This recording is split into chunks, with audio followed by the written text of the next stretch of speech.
Hello, welcome to Nisha's dreams. ഇന്നൊരു decluttering video ആണ്. കർക്കിടക മാസമല്ലേ, ചിങ്ങം തുടങ്ങാൻ പോകുന്നു. അപ്പം യൂഷ്വലി കർക്കിടക മാസമൊക്കെ ആകുമ്പം നമ്മുടെ വീട്ടിലെ പഴയ സാധനങ്ങൾ കുറേ പേരൊക്കെ ഇങ്ങനെ ഒന്ന് മാറ്റി പഴയ സാധനങ്ങൾ യൂസ് ചെയ്യാത്ത എന്തെങ്കിലുമൊക്കെ ഉണ്ടെങ്കിൽ കളയൽ ഒരു പതിവാണ്. എല്ലാ സ്ഥലങ്ങളിലും ഈ ഒരു ചടങ്ങുണ്ടോ എന്ന് എനിക്കറിയത്തില്ല. പണ്ടൊക്കെ ട്രിവാൻഡ്രം സൈഡിലൊക്കെ ഈ പരിപാടി ഉണ്ടായിരുന്നു കേട്ടോ. അപ്പം ഇത് അങ്ങനെ മസ്റ്റായിട്ട് ചെയ്യേണ്ട ഒരു കാര്യമാണോ എന്ന് ചോദിച്ചാൽ ഇതിൻ്റെ ആവശ്യകത അങ്ങനെ കർക്കിടക മാസത്തിൽ ചെയ്യണം എന്നുള്ളതിൻ്റെ പ്രത്യേകതയൊന്നും എനിക്കറിയത്തില്ല. ഈ ഡീക്ലട്ടറിങ് ആവശ്യം എന്താണെന്ന് ഞാൻ പറയാം, അതിൻ്റെ ആക്ച്വൽ പേർപ്പസ് എന്താണെന്ന് പറയാം. ശരിക്കും നമ്മുടെ വീട്ടിൽ അൺയൂസ്ഡ് ആയിട്ട് നമുക്ക് ചില സാധനങ്ങൾ നമ്മളിങ്ങനെ വിചാരിക്കും, ഓക്കെ ഇത് എപ്പോഴെങ്കിലും ആവശ്യം വന്നേക്കാം എന്ന് വിചാരിച്ച് നമ്മളിങ്ങനെ കുറേ സാധനങ്ങൾ ആക്ച്വലി ഞാനും ഒക്കെ ഇങ്ങനെ സൂക്ഷിച്ച് വെച്ചിട്ടുണ്ടാവും കേട്ടോ. ഈ പല കിച്ചണിലും ബെഡ്റൂമിലും കബേർഡ്സിലും കിച്ചൺ കബേർഡ്സിലും പല സ്ഥലങ്ങളിലായി ഇങ്ങനെ ഷോക്കേസിൻ്റെ അടിയിലും ഒക്കെ പല പല സ്ഥലങ്ങളിലായി കബേർഡ്സിലൊക്കെ ഇത് എപ്പോഴെങ്കിലുമൊക്കെ യൂസ് ചെയ്യാം എന്ന് വിചാരിച്ചിട്ട് കളയാൻ മടിക്ക് നമ്മളൊക്കെ പല സാധനങ്ങളും ഇങ്ങനെ ഓരോ സ്ഥലങ്ങൾ, ഇവൻ തുണികൾ വരെ ഓക്കെ ഇത് എനിക്ക് വണ്ണം കുറഞ്ഞിട്ടിടാം അല്ലെങ്കിൽ വണ്ണം കൂടിയിട്ടിടാം എന്ന് വിചാരിച്ചിട്ട് പല പല പല സാധനങ്ങളും ഞാനിപ്പോൾ പറയുമ്പോൾ വരെ നിങ്ങൾക്ക് റിലേറ്റ് ചെയ്യാൻ പറ്റും. നിങ്ങളും വീട്ടിൽ സൂക്ഷിച്ച് വെച്ചിട്ടുണ്ടാവാം, ഇത് എപ്പോഴെങ്കിലുമൊക്കെ ഞാൻ ഉപയോഗിക്കുമായിരിക്കും എന്ന് വിചാരിച്ചിട്ട് നമ്മൾ കളയാൻ മടിച്ചിട്ട് പല സാധനങ്ങളും സൂക്ഷിച്ച് വെച്ചേക്കാം. ആ സാധനങ്ങളൊക്കെ പലപ്പോഴും നമ്മുടെ വീട്ടിൽ നമ്മൾ ഒരിക്കലും 2-3 വർഷമായിട്ട് നമ്മൾ യൂസ് ചെയ്യുന്നുണ്ടാവത്തില്ല ആ സാധനങ്ങൾ. അത് നമ്മുടെ വീട്ടിൽ ഇങ്ങനൊരു മെസ്സായിട്ട് ഇരുന്ന് ശരിക്കും നമുക്ക് ഇതിനൊരു മെൻ്റൽ പ്രശ്നം. നമ്മൾ ആക്ച്വലി വേണ്ട സാധനങ്ങൾ പലപ്പോഴും കബോർഡിൽ തപ്പുമ്പം ഈ സാധനങ്ങൾ നമുക്ക് വേണ്ടതൊന്നും കാണത്തില്ല, ഇതായിരിക്കും പലപ്പോഴും കയറി വരുന്നത്. അവസാനം എനിക്കൊക്കെ പലപ്പോഴും സ്ട്രെസ്സാണ് കേട്ടോ. ഇപ്പം കബോർഡിലാണെങ്കിലും ഞാനിങ്ങനെ എന്തെങ്കിലും തപ്പിക്കൊണ്ടിരിക്കും, ആവശ്യമുള്ളതൊന്നും കാണത്തില്ല, ഇതായിരിക്കും പലപ്പോഴും കയറി വരുന്നത്. അപ്പം ശരിക്കും നമുക്കൊരു മെൻ്റൽ സ്ട്രെസ്സാണ്. ഒരു ഓർഗനൈസ് ചെയ്യാതെ ഇരിക്കുമ്പോഴത്തേക്കും, ഓർഗനൈസ് ചെയ്ത് എത്ര വെച്ചാലും നമുക്ക് ആവശ്യമില്ലാത്ത സാധനങ്ങൾ ഇങ്ങനെ കുമിഞ്ഞുകൂടി ഇരിക്കുമ്പോൾ തന്നെ അതൊരു ശരിക്കും ഒരു സ്ട്രെസ്സാണ്. അതിന് പകരം നമുക്ക് ശരിക്കൊരു ആവശ്യം ഇല്ലാത്ത, ശരിക്കും നമ്മുടെ വിചാരം നമുക്കത് ആവശ്യമുണ്ടെന്നാൽ നമ്മൾ എപ്പോഴെങ്കിലുമൊക്കെ യൂസ് ചെയ്യാം, ഇത് എനിക്ക് ആവശ്യം ഉണ്ടാവും, ഞാനിത് എപ്പോഴെങ്കിലുമൊക്കെ ഉപയോഗിക്കുമല്ലോ എന്നായിരിക്കും വിചാരം. പക്ഷേ ഇതൊരിക്കലും നമ്മൾ ഉപയോഗിക്കാൻ പോകുന്നില്ല എന്നുള്ളതാണ് വാസ്തവം. നമ്മളൊരു 6-7 മാസമായിട്ട് അല്ലെങ്കിൽ പോട്ടെ ഒരു വർഷമായിട്ട് അത് ഉപയോഗിക്കുന്നില്ലെങ്കിൽ പിന്നെ നമ്മളത് ഒരിക്കലും ഉപയോഗിക്കാൻ പോകുന്നില്ല. അങ്ങനെയുള്ള സാധനങ്ങൾ, പഴയ സാധനങ്ങൾ, അത് ആവശ്യമില്ലെങ്കിൽ, നമുക്ക് ആവശ്യമില്ലെങ്കിൽ, അത് നല്ല സാധനങ്ങളാണെങ്കിൽ ആർക്കെങ്കിലും ഡൊണേറ്റ് ചെയ്യാനായിട്ട് റെഡി ആവുക, അല്ലെങ്കിൽ ഒട്ടും കൊള്ളാത്ത സാധനങ്ങളാണെങ്കിൽ അങ്ങ് കളഞ്ഞേക്കുക, ആർക്കും ഉപയോഗിക്കാൻ പറ്റാത്ത സാധനങ്ങളാണെങ്കിൽ കളഞ്ഞേക്കുക, അല്ലെങ്കിൽ നമ്മൾ ഉപയോഗിക്കാത്ത സാധനങ്ങൾ നല്ലതായിട്ട് ഉള്ള സാധനങ്ങളാണെങ്കിൽ ആർക്കെങ്കിലും കൊടുക്കാൻ റെഡി ആവുക. അത് നമ്മളൊന്ന് ഓർഗനൈസ് ചെയ്ത് നമ്മളൊന്ന് തപ്പിയാലേ ഇതൊക്കെ കണ്ടുപിടിക്കാൻ പറ്റുള്ളൂ. അങ്ങനെ ചെയ്യുമ്പോൾ തന്നെ നമ്മുടെ വീട് നമുക്കൊന്ന് നന്നായിട്ട് ഓർഗനൈസ് ചെയ്ത് നമുക്ക് തന്നെ ഒന്ന് മെൻ്റൽ സ്ട്രെസ്സ് കുറച്ചിട്ട് നന്നായിട്ട് നമുക്കൊന്ന് ആക്ച്വലി ആശ്വാസമായിട്ട് ഇരിക്കാൻ പറ്റും. അപ്പം ആ പരിപാടിയാണ് ഞാനിന്ന് ചെയ്യാൻ പോകുന്നത്. അതിന് ഞാൻ കർക്കിടക മാസത്തിൽ അങ്ങ് ചെയ്യാമെന്ന് വിചാരിച്ചതേ ഉള്ളൂ കേട്ടോ. ഫ്രിഡ്ജ് ആക്ച്വലി ഞാൻ 1 മാസം മുമ്പ് ഒന്ന് ഡീക്ലട്ടർ ചെയ്തായിരുന്നു. അന്ന് നോക്കിയപ്പോൾ ഞാൻ യൂസ് ചെയ്യാത്ത കുറേ സോസ് ബോട്ടിൽ, യൂസ് ചെയ്യാത്ത എക്സ്പയർ കഴിഞ്ഞു. അതൊക്കെ കളഞ്ഞപ്പോൾ തന്നെ ഫ്രിഡ്ജിന് ഒരു ആശ്വാസമായിരുന്നു. വേറൊരു സംഭവം, ഒരു മസാല പൊടി, ഇത് മിക്കവാറും എക്സ്പയറി കഴിഞ്ഞ് കാണും, ഇതൊന്ന് മാറ്റണം. പിന്നെ ഇങ്ങനത്തെ കുറേ ഇങ്ങനെ ഹോട്ടലിൽ നിന്നൊക്കെ കിട്ടുന്ന കുറേ ചട്നി കവേഴ്സ് ഞാൻ ക്ലീൻ ചെയ്യലൊന്നും ഇതിൽ കാണിക്കുന്നില്ല, ജസ്റ്റ് കളയിൽ മാത്രം ഇപ്പം ചെയ്യാം. ഇതിൻ്റെ തട്ടെല്ലാം പിന്നെ എന്തെങ്കിലും ക്ലീനിങ് ലിക്വിഡ് ഉപയോഗിച്ച് ക്ലീൻ ചെയ്യണം.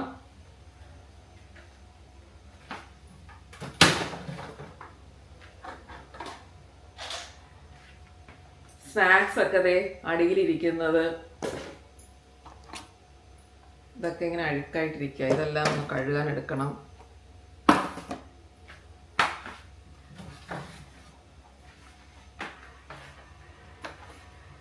ഇത് കളയാറായത് ഒത്തിരി പഴയതാണ്. ഈ കളയാനെല്ലാം കൂടെ ഒരു കവറിലോട്ടാക്കാം.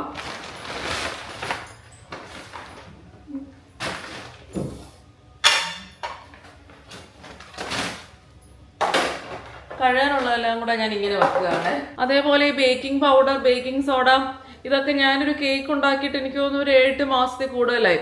ഇതും ഒരു 7-8 മന്ത്സ് കഴിഞ്ഞാൽ ഇതിനൊന്നും യൂസ് ഇല്ലെന്ന് പറഞ്ഞാൽ ഇതൊന്നും കൊള്ളത്തില്ല. പിന്നെ ഇനി കേക്ക് ഉണ്ടാക്കിയാൽ നന്നാവില്ല. അപ്പം ഇതുമൊക്കെ ഈ കുപ്പി കളയണ്ട, ബേക്കിംഗ് പൗഡർ ബേക്കിംഗ് സോഡ എല്ലാം കളഞ്ഞിട്ട് ഈ കുപ്പി കഴുകിയെടുക്കണം. ഇനി ഞാൻ ഇതിന്റെ മേലോട്ടൊന്ന് കയറാൻ പോവാണ്. ഇവിടെ കുറെ കുപ്പികളും ഉപയോഗിക്കാത്ത സാധനങ്ങളും കാണും. ആ കുപ്പികളൊന്ന് താഴോട്ട് വെക്കാം.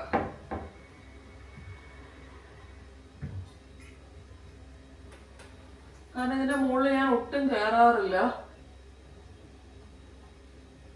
ഒത്തിരി സാധനങ്ങൾ കാണാനാണ് ചാൻസ്.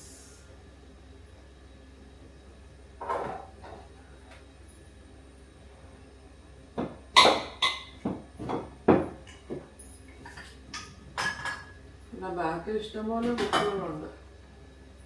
ടിന്നുകളാണ് മെയിനായിട്ട്.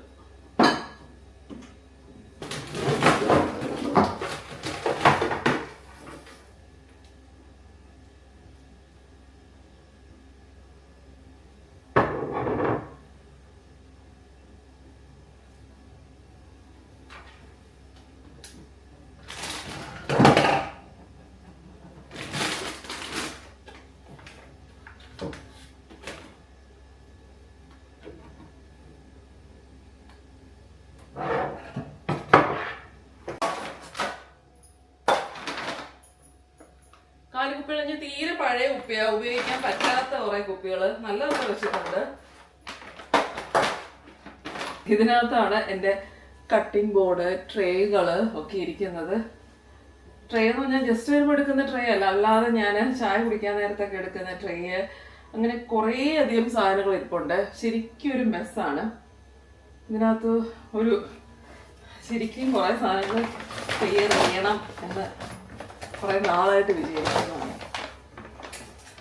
കുറെ ഇങ്ങനത്തെ ഈ പൊടി കട്ട് ചെയ്തിട്ട് ബാക്കി വരുന്നത്, ഉപയോഗിച്ചിട്ട് കുപ്പിക്കകത്തിട്ടിട്ട് ബാക്കി വരുന്നൊക്കെ ഞാൻ ഇങ്ങനെ ക്ലിപ്പിട്ട് വെക്കും. അതൊക്കെ ഇതിനകത്തോട്ടാണ് ഇങ്ങനെ തള്ളി തള്ളി കയറ്റുന്നത്.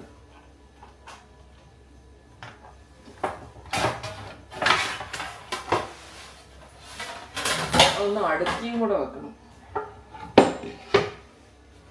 ഇതാണ് ഞാൻ പറഞ്ഞ ചായ കുടിക്കും. ഒരു ട്രേ വെച്ചാൽ മതി. ബാക്കി ട്രേ ആർക്കും കൊടുക്കാനും കൊള്ളത്തില്ല, പഴയ ട്രേകളാണ്.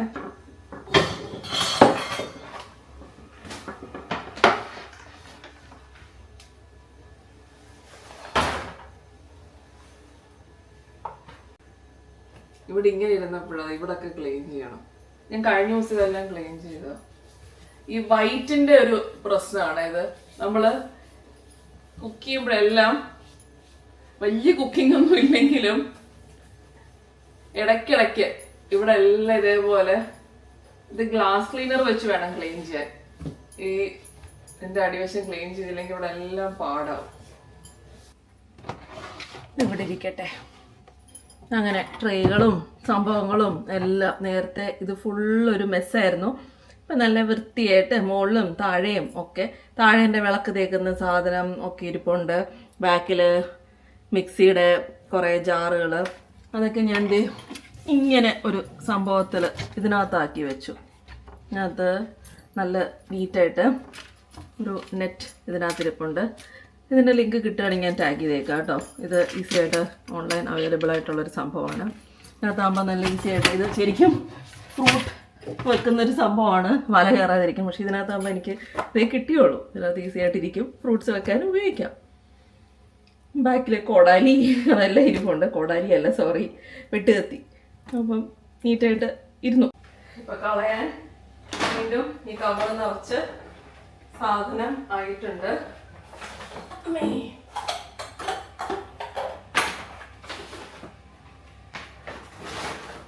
2 കവേഴ്സ് നിറച്ച സാധനങ്ങൾ നമ്മൾ ഡീക്ലട്ടർ ചെയ്ത് എടുത്തു. അപ്പം ഇത്രയും ആവശ്യമില്ലാത്ത സാധനങ്ങൾ ഇവിടെ ഇരുന്ന് എന്തോ ഒരു സ്ഥലമാണ് മെനക്കെടുത്തിക്കൊണ്ടിരുന്നത്. ഓക്കെ, അത് പലതും എക്സ്പയർ കഴിഞ്ഞ സാധനങ്ങൾ വരെ. ഫ്രിഡ്ജ് ഞാൻ കിച്ചൺ മാത്രമേ ചെയ്തിട്ടുള്ളൂ. ബാക്കി എനിക്ക് ഇന്ന് വയ്യ. ഇന്ന് നമുക്ക് ഇവിടത്തോട് നിർത്താം. ബാക്കി ഞാനൊന്ന് ആലോചിച്ച് നോക്കട്ടെ, എല്ലായിടത്തെയും ഒന്ന് സ്ഥിതി നോക്കി കണ്ടിട്ട് നമുക്ക് ബാക്കി ഭാഗത്തോട്ട് പോകണോ വേണ്ടയോ എന്ന് നമുക്ക് നോക്കാം. ഓക്കെ, അപ്പോൾ ഇന്ന് നമുക്ക് ഇവിടെ വെച്ച് സ്റ്റോപ്പ് ചെയ്യാം. ഇന്നത്തെ പരിപാടി എന്ന് പറയുന്നത് ഡ്രസ്സിംഗ് ടേബിൾ ഒന്ന് ക്ലിയർ ചെയ്യലാണ്. ഡ്രസ്സിംഗ് ടേബിളിനകത്ത് കോസ്മെറ്റിക്സ് എന്തെങ്കിലും പഴയതുണ്ടോ? എനിക്ക് മിക്കപ്പോഴും ഈ ലിപ്സ്റ്റിക്കുകളായിരിക്കും. ഒരുപാട് പഴയ ലിപ്സ്റ്റിക്കുകൾ ഉണ്ടാവും, അതൊന്ന് കളയണം. എൻ്റെ മേക്കപ്പ് കോസ്മെറ്റിക്സ് ഇരിക്കുന്ന സ്ഥലം നിങ്ങൾ കാണാതിരിക്കുന്നതായിരിക്കും ഭേദം. അങ്ങനെ ഇടയ്ക്കിടയ്ക്ക് ഇത് ഞാൻ അടുക്കും, പിന്നെയും അത് ഒരു കുളമാകും. എന്നാലും ഞാനൊന്ന് കാണിക്കാം. ഇതാണോ ഈ പ്രസംഗിച്ചുകൊണ്ട് നടക്കുന്ന നിശ്ചയിച്ചിയുടെ കോസ്മെറ്റിക് ഡ്രോയർ എന്ന് മിക്കവാറും ഇപ്പം എല്ലാവരും തലയിൽ കൈവെക്കുന്നുണ്ടാവും. ഇതാണ് നിജസ്ഥിതി. പിന്നെ ഞാൻ പറഞ്ഞല്ലോ, ഞാനിത് ഒറിജിനൽ അവസ്ഥ നിങ്ങളെ കാണിച്ചുകൊണ്ടാണ്. എനിക്കിപ്പോൾ വേണമെങ്കിൽ ഇത് അടുക്കി വെച്ച് എല്ലാം ക്ലിയർ ചെയ്ത് ഒക്കെ കാണിക്കായിരുന്നു. ഞാനിത് ആക്ച്വൽ സ്ഥിതി കാണിച്ചാണ്. ഇപ്പം പലരുടെയും ഒക്കെ ഇങ്ങനെ തന്നെ ആയിരിക്കും, എല്ലാവരും ക്ലിയർ ചെയ്തൊക്കെ കാണിക്കുമായിരിക്കും. ഞാനത് ക്ലിയർ ചെയ്യാതെ ആക്ച്വലി ഇരിക്കുന്ന പോലെ തന്നെ കാണിച്ചു. ഓക്കെ, ഏതായാലും നമുക്ക് ക്ലിയർ ചെയ്യാം. അത് എല്ലാവർക്കും ഒക്കെ അങ്ങനെ തന്നെ ആയിരിക്കും കേട്ടോ. അതെങ്കിലും നിങ്ങളുടെ വീട്ടിലൊക്കെ ചെയ്യുന്നവരുണ്ടാവില്ല, ഞാൻ പറയുന്നില്ല. ഇത് ഞാൻ ഇങ്ങനെ തന്നെ ഒരു പൗച്ചിലാണ് വെച്ചേക്കുന്നത്. അപ്പം ഈ പൗച്ച് ഇപ്പം ഞാൻ എവിടെയെങ്കിലും ട്രിപ്പ് പോകുമ്പോഴോ സ്റ്റേക്കേഷന് പോകുമ്പോഴോ ഒക്കെ ഈ പൗച്ച് ഇങ്ങനെ തന്നെ എടുത്തുണ്ട്. ഇതിനകത്ത് അത്യാവശ്യം വേണ്ട കുറച്ച് സാധനങ്ങളാണ്. അപ്പം അടുക്കി പറക്കണ്ടല്ലോ. ഇതിനകത്ത് പൊട്ടുണ്ട്, സെഫ്റ്റി പിന്നുണ്ട്. ഇങ്ങനെ തന്നെ എടുത്തുകൊണ്ട് പോയാൽ മതിയല്ലോ. അത് കളയാനായിട്ട് പ്രത്യേകിച്ചൊന്നും കാണത്തില്ല. ഇതിനകത്ത് എക്സ്പയർ കഴിയൊന്നും കാണത്തില്ല. ഇത് ഈയിടെ ടിറയിൽ നിന്ന് മേടിച്ച കുറച്ച് സാധനങ്ങളാണ്, പുതിയതാണ്. ഇതിനകത്തൊന്നും കളയാനില്ല. ഇത് ഇങ്ങനെ തന്നെ ഒരു പൗച്ച് കിട്ടിയതാണ്. ഇത് അങ്ങനെ തന്നെ ഇരിപ്പുണ്ട്. ആക്ച്വലി നല്ല കുറച്ച് സാധനങ്ങളാണ് കേട്ടോ. ഇത് നന്ദുവിൻ്റെ ബാഗാണ്. നന്ദുവിൻ്റെ പൗച്ചാണ്. അതിനകത്ത് ഞാനിപ്പോൾ കുറച്ച് ക്ലിപ്സ് തലയിൽ വെക്കാനുള്ളതല്ല. എനിക്കങ്ങനെ ഒരുപാട് സാധനങ്ങളൊന്നുമില്ല കേട്ടോ. ഞാൻ പണ്ട് തൊട്ടേ ഉപയോഗിക്കുന്ന ഈ ക്ലിപ്പുകളൊന്നും ഞാൻ എപ്പോഴും മേടിക്കില്ല. പണ്ട് തൊട്ടേ ഉപയോഗിക്കുന്ന കുറച്ച് ക്ലിപ്സ്, അതൊക്കെ തന്നെ ഞാൻ എൻ്റെ ക്ലിപ്സ് കളക്ഷനൊക്കെ കണ്ടാൽ നിങ്ങൾക്കറിയാം തന്നെ ഒരുപാട് ക്ലിപ്പ് കളക്ഷനൊന്നും ഇല്ല, ആകെ കുറച്ചേ ഉള്ളൂ. ഇതൊക്കെ തന്നെ ഞാൻ വീണ്ടും ഉപയോഗിച്ചുകൊണ്ടിരിക്കുന്ന സാധനങ്ങളാണ്. അങ്ങനെ ഒരുപാട് മേടിക്കാറില്ല. ഇതൊക്കെ തന്നെയാണ്. അതൊക്കെ കുറച്ച് സ്ഥിരമായിട്ട് ഉപയോഗിക്കുന്നത് 1-2 വെളിയിലിരിപ്പുണ്ട്. ഡാൻസ് ക്ലാസ്സിനൊക്കെ ഇടുന്നത് 1-2 ഇതൊക്കെ സ്ഥിരം ഇടുന്നത് വെളിയിലിരിക്കുകയാണ്. അങ്ങനെ കുറച്ച് ക്ലിപ്പ് കളക്ഷൻ. ഇത് മേക്കപ്പ് റിമൂവർ വൈപ്പ്. പിന്നെ ലിപ്സ്റ്റിക്കുകൾ പഴയത് കളയാനുള്ളത്. ലിപ്സ്റ്റിക് ഒന്നും നമുക്കങ്ങനെ വെച്ച് അങ്ങനെ പഴയതൊന്നും യൂസ് ചെയ്യാനും നല്ലതല്ല. യൂസ് ചെയ്യുന്നത് നല്ലതല്ല, നമ്മുടെ സ്കിന്നിനും ഒന്നും നല്ലതല്ല. പിന്നെ ഈ മാമായർത്തിൻ്റെയൊക്കെ ഒത്തിരി പഴയതാണ്. ഇത് ഏതായാലും കളയണം. ഞാൻ പറഞ്ഞു, ലിപ്സ്റ്റിക്ക് നമ്മൾ എപ്പോഴും പഴയത് യൂസ് ചെയ്യാൻ പാടില്ല. ലിപ്സ്റ്റിക് എന്നല്ല, ഒരു കോസ്മെറ്റിക്സ് എക്സ്പയറി കഴിഞ്ഞ് വെക്കാനേ പാടില്ല. ഇത് 26/1 എക്സ്പയർ ചെയ്യുക. യൂസ് ബൈ 26/1 എന്ന് എഴുതിയിട്ടുണ്ട്. അപ്പോൾ ഇത് കളയണം. എൻ്റെ ഡേറ്റ് നോക്കിയാൽ മതി, അതിൽ കാണും യൂസ് ബൈ എത്രയാന്ന്. ഇതും കളയണം. ഇത് ഇങ്ങനൊരു സംഭവമാണ്. ഇങ്ങനെ മുടിയൊക്കെ ഇങ്ങനെ അകത്തോട്ട് കയറിയവരാണ് എന്നൊക്കെ ഉണ്ടെങ്കിൽ ഇങ്ങനെ പാച്ച് ചെയ്യാനായിട്ട് ഭയങ്കര നല്ലതാണ് കേട്ടോ. ഇതിപ്പോൾ ഞാൻ ഒരു ഡാർക്ക് ബ്രൗൺ ആണ് മേടിച്ചേക്കുന്നത്. ഇതിൻ്റെ ബ്ലാക്ക് ഉണ്ട്, ഡാർക്ക് ബ്രൗൺ ഉണ്ട്, പല കളേഴ്സിലുണ്ട്. പല കളേഴ്സിലാണ് ഡാർക്ക് ബ്രൗൺ, ഒരു ലൈറ്റ് ബ്രൗൺ, ബ്ലാക്ക്, ഇത്രയും അവൈലബിൾ കളേഴ്സുണ്ട്. പക്ഷെ എനിക്ക് ഭയങ്കര യൂസ്ഫുൾ ആണ്. ഞാൻ മിക്കപ്പോഴും യൂസ് ചെയ്യുന്ന ഒരു സംഭവമാണ് ഡെറിനി കവറപ്പ്. ഇത് ഭയങ്കര നല്ലതാണ്. കുറച്ച് മുടി മുകളിലോട്ട് കയറി വരും. പിന്നെ ഗ്രേ ഹെയർ ഒക്കെ ഉള്ളവർക്ക് എപ്പോഴെപ്പോഴും നമുക്ക് പോയി മുടി കളർ ചെയ്യാൻ പറ്റത്തില്ലോ. അപ്പം അല്ലെങ്കിൽ ഹെണ്ണ ഇടാൻ പറ്റത്തില്ലോ. ഞാൻ ഹെണ്ണയല്ല, കളർ തന്നെയാണ് ചെയ്യുന്നത്. അത് ഞാൻ 2 മാസം കൂടുമ്പോഴൊക്കെ കളർ ചെയ്യാറുള്ളൂ കേട്ടോ ആക്ച്വലി. അപ്പം ഇതാണ് എനിക്ക് ഇപ്പോഴും ഇവിടെ കുറച്ച് വൈറ്റ് ഹെയർ, ഗ്രേ ഹെയർ വന്നിട്ടുണ്ട്. അപ്പം ഞാൻ ഇത് വെച്ചിട്ടാണ് ഒന്ന് പാച്ച് ചെയ്ത് കൊടുക്കൽ. എപ്പോഴും കളർ ചെയ്യാറില്ല. ഇത് ഭയങ്കര യൂസ്ഫുൾ ആയിട്ടൊരു സംഭവമാണ്. ടാഗ് ചെയ്തേക്കാം, നിങ്ങൾക്ക് ആവശ്യമുണ്ടെങ്കിൽ എടുക്കാം. ഇന്നെൻ്റെ ഡീക്ലറ്ററിങ്ങിൻ്റെ ഫൈനൽ ഡേ ആണ്. ഞാൻ ബെഡ്റൂമിൽ നിന്നും വാഷ്റൂമിൽ നിന്നും ഒക്കെ പഴയ സാധനങ്ങൾ കളയാനുള്ളതൊക്കെ എടുത്തിട്ടുണ്ട്. ബെഡ്റൂമിൽ നിന്ന് എടുത്തെന്താന്ന് വെച്ചാൽ ഡ്രോയറിനകത്തൊക്കെ കുറേ പഴയ സാധനങ്ങളുണ്ടായിരുന്നു കേട്ടോ. എല്ലാ ഡ്രോയറും അഴിച്ചു ഇറക്കി. പിന്നെ വാഷ്റൂമിൽ നിന്ന് എന്താന്ന് വെച്ചാൽ പഴയ കുഞ്ഞു സോപ്പുകൾ ഇങ്ങനെ ഉപയോഗിച്ച് കുട്ടി സോപ്പുകളൊക്കെ ഇങ്ങനെ വെച്ചേക്കാണ് കളയാതെ. അപ്പോൾ അതൊക്കെ ഞാനിങ്ങനെ തപ്പിയെടുത്തു. ഒരു കവറിലാക്കി. ആ കവർ ഇങ്ങനെ വെള്ളം വരുന്നു ആ കവറിൽ നിന്ന്. ഞാൻ അതുകൊണ്ട് ഒരു ഇങ്ങനത്തെ ഗാർബേജ് ബാഗിലോട്ട് ഇടുകയാണ്. ഇത് ഞാൻ കഴിഞ്ഞ ദിവസം ഓർഡർ ചെയ്തൊരു സംഭവമാണ്, ഇന്നലെ എത്തി. ഇത് ഒരു എയർ ഫ്രഷ്നർ, ബാത്റൂം ഫ്രഷ്നർ. ഇത് ഓട്ടോമാറ്റിക് എയർ ഫ്രഷ്നറാണ്. നേരത്തെ ഞാൻ തൂക്കിക്കൊണ്ടിരുന്നത് ഇങ്ങനെ വെറുതെ ഒരു ഹാങ്ങിങ് സംഭവമാണ്. അതൊരു ഒരാഴ്ച പോലും കഷ്ടി തന്നെ മണം നിൽക്കില്ലായിരുന്നു. ഇത് 70 days ഇതിൻ്റെ മണം ലാസ്റ്റ് ചെയ്യുമെന്നാണ് പറയുന്നത്. അപ് ടു 70 days എഴുതിയിട്ടുണ്ട്. പിന്നെ ഇത് ഓട്ടോമാറ്റിക് എയർ ഫ്രഷ്നറാണ്. ഇങ്ങനെ സ്പ്രേ ചെയ്യുന്ന ഓട്ടോമാറ്റിക് എയർ ഫ്രഷ്നറാണ്. ഇങ്ങനെ ഓഫീസിലൊക്കെ ഇരിക്കത്തില്ലേ. അപ്പം എനിക്ക് ഈ വാഷ്റൂമിൽ എനിക്ക് പൊതുവേ ഞാൻ എപ്പോഴും പറയാറുണ്ട്, എനിക്ക് ഫ്രാഗ്രൻസ് ഭയങ്കര ഇമ്പോർട്ടൻ്റ് ആണ്. അപ്പം ഇത് എങ്ങനെയാണ് വെക്കുന്നത്, ഇതിൻ്റെ മെക്കാനിസംസ് അറിയില്ല, നോക്കട്ടെ.